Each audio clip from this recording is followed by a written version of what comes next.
Hello and welcome back to the course Private Pilot Maneuvers. Now, after we have done some short field landings in the last lesson, today we'll try some soft field landings. Now, a soft field landing can of course also be a short field landing, but today we're just discussing the specific considerations for soft fields. Now, what is a soft field? Actually, any time when the surface of the runway is not paved. So very commonly this is grass, but it can also be gravel, dirt, mud, snow. And the objective generally in a soft field landing is to touch down really smooth and slow. And the wings should actually support the airplane as long as possible to minimize the drag and reduce the stresses on the landing gear.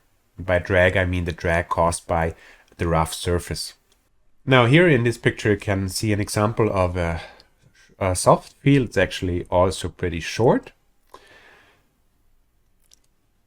As with a soft field takeoff, you need to give a lot of consideration to the actual surface condition. So if you have not just departed the airfield, but you have just done some flight from A to B and you're now approaching your soft field, be sure to really, actually before your flight, check the surface conditions. So if it's a small airstrip, check back with the owner, for example. At a grass strip, it could be, for example, really important to know if the runway is or the grass is wet, if the grass is very tall. In any case, only land at a strip where you are sure that you can actually take off again from. Because normally with most airplanes, it's easier to land somewhere in terms of performance than to take off from there safely. This is actually the strip in the image is actually such a strip where I really needed to do some careful performance calculations for my departure. I actually did those before I landed there to make sure that I could get out there safely, because performance was really or the available runway length and the obstacle situation and the runway surface were really all kind of challenging. Now, the approach to a soft field is actually exactly the same. Of course, if it's also a short field, you also need to keep all that things in mind for a short field landing, like the correct approach speed and so on. If we're going to, let's say, a longer soft field, we can just approach with our normal speed. But then we try to have a really long flare and to touch down as slow and smoothly as possible. Some pilots even like to keep a little bit of power on during touchdown to make it really smooth. I personally don't do that. I never found it necessary, but well, up to you, as long as you keep your available landing distance in mind. The use of flaps is of course recommended, because you can then go slower than without flaps, and it decreases your landing distance.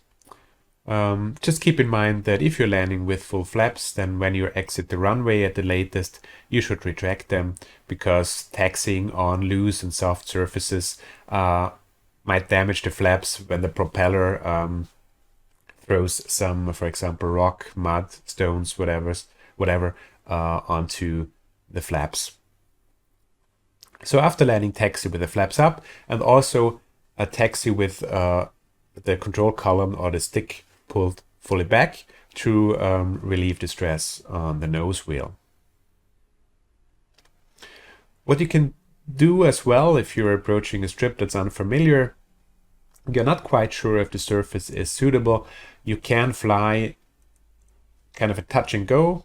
So you do a touchdown with some power left so that the wheels only just hit the surface. Then you might be able to check and feel what the surface is actually like, and then you just add some power again and take off, and then decide on your next run if you want to do an actual landing there.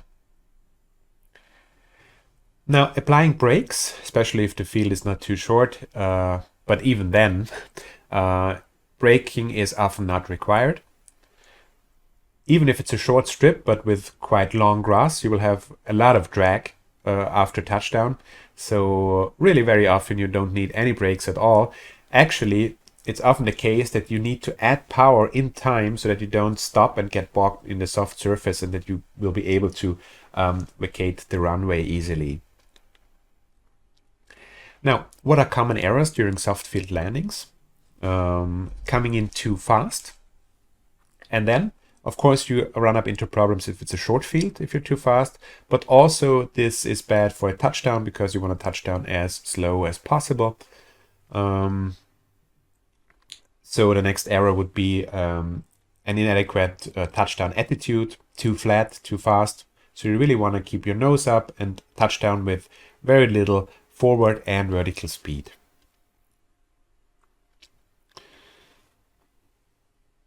Another error is, well, but that's as in any landing actually, to flare too high or too late, or to have a really hard touchdown, and to allow the nose to fall.